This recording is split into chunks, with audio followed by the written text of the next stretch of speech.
The phone call lasted 5 minutes. 5 minutes. That is all it took for Donald Trump to effectively detonate 70 years of transatlantic diplomacy in a single conversation. Ursula von der Leyen, the most powerful woman in Europe, the president of a bloc representing 450 million people, was dismissed like a junior clerk who had arrived at the wrong meeting entirely. No rescheduling, no diplomatic courtesy, no back-channel softening designed to manage the institutional fallout before it reached the press. Just a wall of silence so complete and so loud that it echoed through every chancellery across the European continent. And what happened in the hours after that call ended is something the mainstream media is making a deliberate collective choice not to tell you. Because what is unfolding right now behind closed doors in Brussels, in Berlin, and in Washington is not a diplomatic disagreement between parties who will return to the table in a more cooperative configuration after the immediate pressure subsides. It is the controlled demolition of an alliance, and the detonator has already been pressed. To understand why this rejection is categorically different from every previous confrontation between Trump and the European Union, you have to understand precisely what von der Leyen carried into that conversation and what it cost Brussels institutionally to assemble it. This was not a routine diplomatic courtesy call placed to maintain the surface appearance of transatlantic communication during a period of known tension. According to sources with verified direct access to the European Commission's inner operational circle, von der Leyen arrived at this exchange carrying what Brussels privately and with considerable institutional pride described as its most comprehensive and substantive olive branch, assembled across an entire decade of transatlantic relationship management. The package on the table was not assembled from peripheral concessions designed to demonstrate goodwill without sacrificing anything consequential. It included a proposed rollback of the European Union's digital services tax framework that American technology companies had spent years lobbying against as a discriminatory instrument targeting their revenues while protecting European competitors from equivalent scrutiny. It included a concrete structural framework for dramatically accelerated European defense spending commitments across member states that would address the burden-sharing grievance that Washington had been articulating with increasing directness since Trump's return to office. And it included a direct purchase offer covering an additional $250 billion worth of American liquefied natural gas acquired over a 5-year delivery horizon that would simultaneously reduce European energy dependency on adversarial suppliers and generate sustained revenue for American energy producers. This was not a negotiating posture constructed to open a conversation from which Brussels expected to retreat incrementally toward a compromise outcome. This was Europe's entire strategic hand, placed face upward on the table, for Washington to examine without obstruction or diplomatic packaging. And Trump looked at every card with full knowledge of what each one represented, and walked away from the table without touching a single one. That decision did not emerge from the mood of a single difficult morning or from a spontaneous presidential reaction to a news cycle. The intelligence apparatus in Washington had been constructing and refining a specific dossier and feeding its accumulated contents to the Trump transition operation across the weeks preceding this call, with a consistency that indicated the briefing was not incidental preparation, but central to the strategic posture Washington had already decided to adopt before the first word of the conversation was exchanged. The dossier's subject was not trade balances or tariff schedules. It was not the aggregate deficit figures that Trump invoked in public statements about the transatlantic economic relationship. Its subject was Ursula von der Leyen personally and specifically. According to 3 separate sources independently familiar with its documented contents, the file details a systematic pattern of regulatory and financial decisions executed during von der Leyen's tenure as Commission President that directly and measurably disadvantaged American pharmaceutical and technology companies operating inside the European market, while simultaneously providing regulatory protection and competitive advantage to their European counterparts operating in the same sectors. The financial scale of the documented damage to American commercial interests was not marginal or ambiguous. The estimated losses absorbed by American firms as a direct consequence of EU regulatory policy constructed and implemented under von der Leyen's institutional leadership between 2020 and 2024 alone, reach $47 billion. When Trump's team received that call, it did not receive the communication of an ally seeking partnership and accommodation after a difficult period of transatlantic friction. It received the approach of an institutional adversary, wearing diplomatic presentation, who was requesting forgiveness with one hand, while the other remained actively engaged in extracting value from American commercial and strategic interests through the regulatory machinery of the institution she led. The moment the call terminated, the reaction inside the Berlaymont building in Brussels was not the measured and strategically calibrated response of an institution that had prepared for this outcome and had a structured plan ready for deployment. It was panic in the most unfiltered and institutional form that the building's corridors have witnessed since the sovereign debt crisis threatened to dissolve the Eurozone's foundational architecture. Senior Commission officials present in the building in the immediate aftermath described the internal atmosphere in terms that have not been applied to that environment in years. Von der Leyen's chief of staff convened an emergency session with the Trade and Foreign Affairs commissioners within minutes of the line going dead. The question placed before that gathering was not how to formulate a measured diplomatic response that preserved European institutional credibility and maintained negotiating leverage for the next round of engagement. The question was survival. Because here is the specific dimension of this rejection that the European press has made a coordinated decision to systematically underreport in its coverage of an event whose full implications its readership urgently needs to understand. Trump did not simply refuse von der Leyen's offer and terminate the call, leaving both parties to return to their respective institutional processes and prepare for the next engagement. He simultaneously, and with immediate operational effect, activated a series of back-channel conversations with 3 individual European Union member state governments that bypassed the Commission's institutional authority, with a completeness that constituted a structural challenge to the foundational premise of the European project itself. Those 3 governments were Poland, Italy, and Hungary. The message transmitted to each of them through Washington's back channels was structurally identical in its substance and institutionally devastating in its implications for every assumption on which Brussels had built its claim to external diplomatic authority. The United States government is prepared to negotiate trade arrangements, defense cooperation frameworks, and energy supply agreements directly with sovereign European governments on bilateral terms. The European Commission is no longer Washington's designated counterpart in those conversations. It has been reclassified from a partner institution to an obstacle requiring circumvention. That communication is not a diplomatic snub in the sense the term implies a temporary deterioration of relations between parties who maintain the fundamental structure of their relationship intact beneath the surface friction.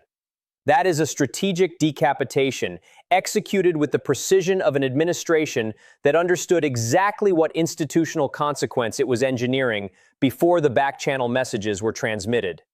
The European Commission's foundational power and its entire institutional justification for existence rests on a single, indispensable monopoly: its exclusive authority to conduct external trade negotiations on behalf of all member states as a unified bloc, whose combined economic weight gives each individual member state vastly more leverage than it could command through independent bilateral engagement with global powers. Remove that monopoly through the simple operational mechanism of Washington choosing to engage directly with individual European capitals, and von der Leyen's institutional position becomes something that her title continues to describe, but that the operational reality of her situation no longer supports. She retains an office, a staff, a building with flags outside it, and a formal designation that appears on official documents. She loses the function that makes all of those things matter to the governments and markets she is supposed to represent. And the governments in Rome, Budapest, and Warsaw are not receiving this development with the alarm and institutional solidarity that Brussels is projecting onto them through its public communications. They are receiving it with the carefully managed satisfaction of administrations that have spent years chafing under Commission authority they found suffocating, and are now watching a credible external alternative pathway open with the full economic weight of the United States positioned behind it as a structural guarantee of its viability. Giorgia Meloni had already directed her foreign ministry to begin preparing a bilateral trade framework document suitable for presentation to Washington within a 72-hour operational window. Viktor Orban, who endured years of institutional punishment from Brussels for maintaining his independent relationship with Trump across the first term, and who had been marginalized, sanctioned, and repeatedly threatened with the suspension of EU funding for refusing to conform his domestic governance to Commission preferences, is now positioned as the single most strategically valuable European leader on the continent from Washington's perspective. The man the Brussels institutional apparatus spent years attempting to destroy politically is sitting on a direct and fully operational bridge to the White House at the precise moment that bridge has become the most consequential piece of European diplomatic infrastructure in existence. The balance of power inside the European Union shifted in the hours following that 5-minute phone call in ways that will take years to fully map, but whose direction is already unmistakable to every government and every market that is reading the available evidence without the distorting filter of institutional denial.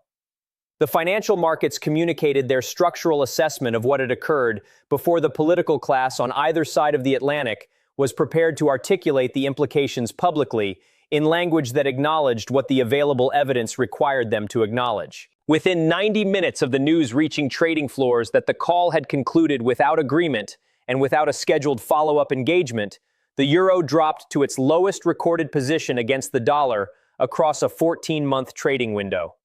The CAC 40 in Paris contracted by 3.8% in a single session, with the directional consistency that distinguishes genuine institutional repricing from routine intraday volatility. The DAX in Frankfurt shed 4.1% as traders processed the implications of a sustained American strategic disengagement from the European institutional framework for the earnings trajectories of the German export economy, whose access to global markets depended on the transatlantic relationship remaining structurally intact. But the market signal that carried the most concentrated and analytically precise information about what professional capital was concluding regarding the structural implications of this event was not visible in equity indices or currency pairs. It was in European sovereign bond spreads. The yield differential between German Bunds and Italian government bonds, the single most closely watched and most analytically reliable indicator of cohesion stress inside the European Monetary Union, widened by 28 basis points within a single trading session. Bond markets do not process diplomatic headlines or react to the emotional temperature of press conferences. They process structural risk assessments constructed by professionals whose institutional survival depends on the accuracy of their forward modeling. What those markets priced into European sovereign debt in those 90 minutes was not a temporary diplomatic disruption that competent institutional management would resolve before its consequences became material to long-term investment calculations. They priced in the opening phase of a genuine fragmentation scenario whose probability distribution now included outcomes that serious analysts had previously classified as theoretically conceivable but practically remote. The markets were registering with the cold precision of capital allocation the probability that the European Union, as a unified economic and political entity, had entered a period of structural stress that its current institutional architecture was not designed to withstand and might not survive in any form recognizable as a continuation of what existed before that 5-minute call ended without an agreement and without a rescheduled conversation to replace it. There was one additional layer embedded in the framework that von der Leyen had carried into that conversation that almost nobody covering this story has chosen to examine with the analytical seriousness that its implications demand. Buried within the proposed package was a specific clause that Trump's economic and legal team identified within hours of receiving the preliminary briefing documents and immediately elevated to the status of an absolute red line that no volume of diplomatic packaging could soften into a form Washington would accept as a basis for continued engagement.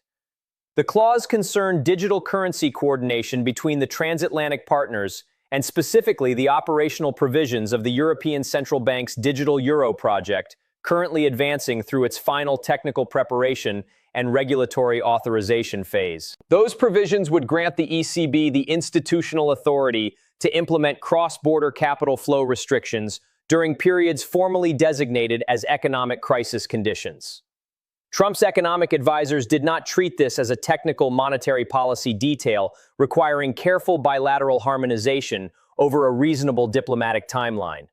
They flagged it immediately as a direct structural challenge to the dollar's supremacy in international settlement systems. The United States has invested 8 decades of sustained strategic effort in constructing a global financial architecture whose foundational premise is the primacy of the American dollar in cross-border transactions, reserve currency holdings, and commodity pricing frameworks.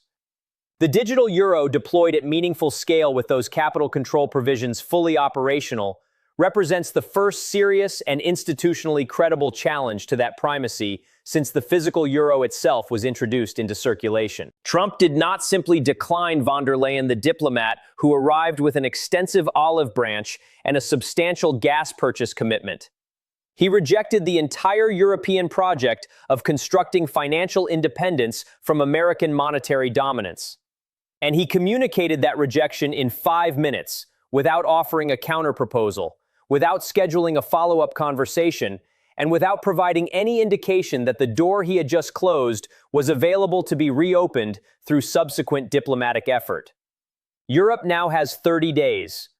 30 days before the preliminary tariff framework currently held in suspension expires and becomes active enforcement, with consequences that land immediately and materially across every sector of the European export economy. 30 days before the back-channel conversations running simultaneously with Warsaw, Rome, and Budapest produce concrete bilateral proposals that will force every remaining EU member state to make a visible and consequential choice about which relationship they prioritize when those two relationships are no longer structurally compatible with each other. 30 days before the world receives a definitive answer to the question that every serious geopolitical analyst is now asking privately, even when public professional constraints prevent them from asking it in attributed form. Whether the European Union is a genuine and durable geopolitical power capable of defending its institutional integrity under coordinated and multidimensional external pressure, or the most elaborately funded and most impressively maintained political theater ever constructed on a continental scale at the expense of the populations it was designed to serve.